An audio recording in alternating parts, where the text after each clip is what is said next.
नमस्कार। हम बात कर रहे हैं आज राजस्थान के अंदर नदियों पर जो जलप्रपात बनते हैं उनके बारे में।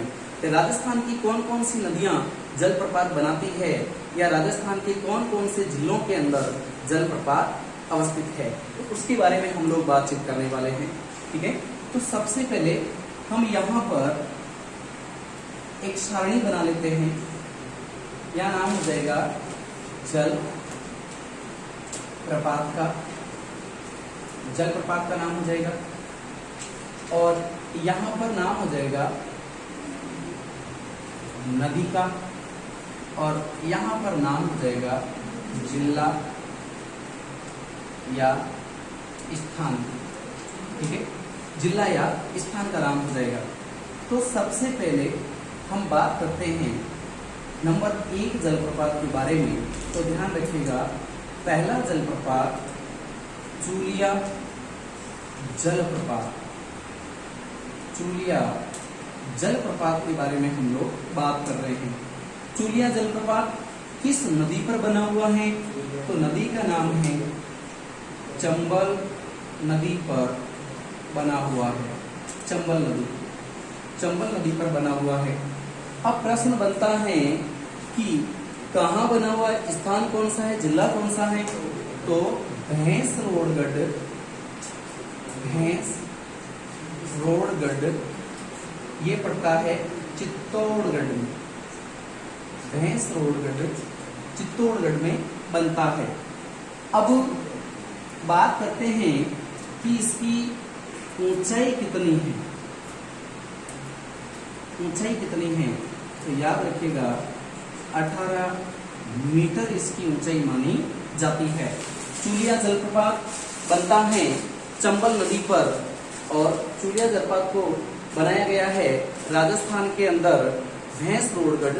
भैंसरोडगढ़ पड़ता है राजस्थान के चित्तौड़गढ़ के अंदर, और वहां पर सबसे ऊंचा जलप्रपात जो 18 मीटर की ऊंचाई से नीचे गिरता है वो जलप्रपात है चूलिया जलप्रपात। दूसरे नंबर पर हम बात करते हैं दूसरा जलप्रपात कौन सा है।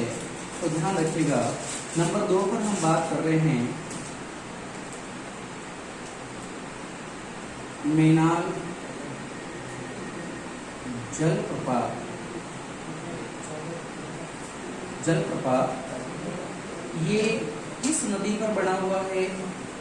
मेनाल नदी पर बना हुआ है, और स्थान भी क्या है?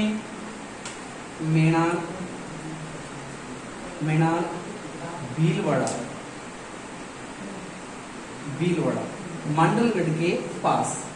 मेनाल भीलवाड़ा मंडलगढ़ के पास, ध्यान रखिएगा। दूसरा जलप्रपात मेनाल जलप्रपात मेनाल नदी पर बना है, और मेनाल स्थान का नाम है जो भीलवाड़ा में पड़ता है। नदी का नाम है मेनाल।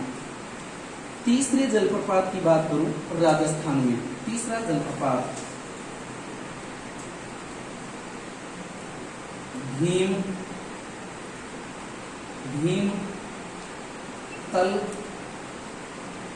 जलप्रपात,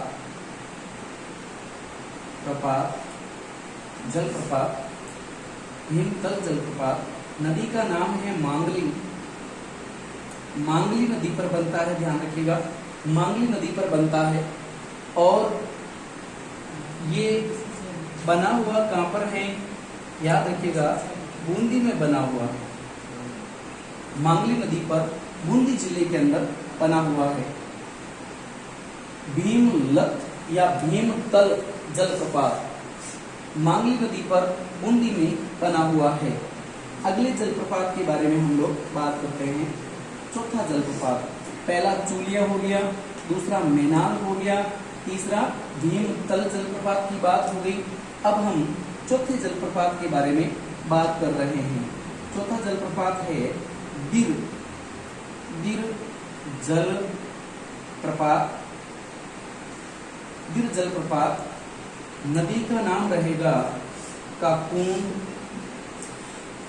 नदी पर, और बना हुआ है ब्रकपुर के अंदर। नदी का नाम है काकुंद या कुकुंद नदी, और ब्रकपुर जिले के अंदर बना हुआ है। ध्यान रखिएगा, दिर जलप्रपात के बारे में हम लोग बात कर रहे हैं। चौथा जलप्रपात हो गया हमारा। उसके बाद में अगला जलप्रपात आता है पांचवा जलप्रपात, जिसका नाम है पांचवें जलप्रपात का अरणा झरना। अरणा झरना जलप्रपात और ये अरणा झरना जलप्रपात जो है वो शुष्क जलप्रपात है। शुष्क, याद रखिएगा, किसी नदी पर नहीं है और ये जोधपुर के अंदर बना हुआ है, जोधपुर में बना हुआ है। अरणा झरना जलप्रपात शुष्क जलप्रपात की श्रेणी में आता है और जोधपुर के अंदर बना हुआ है। ध्यान रखिएगा, जोधपुर में बना हुआ है। हमने बात कर ली है 5 झरनों के बारे में।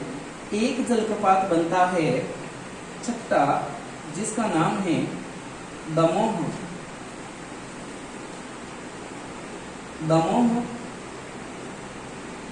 जलप्रपात,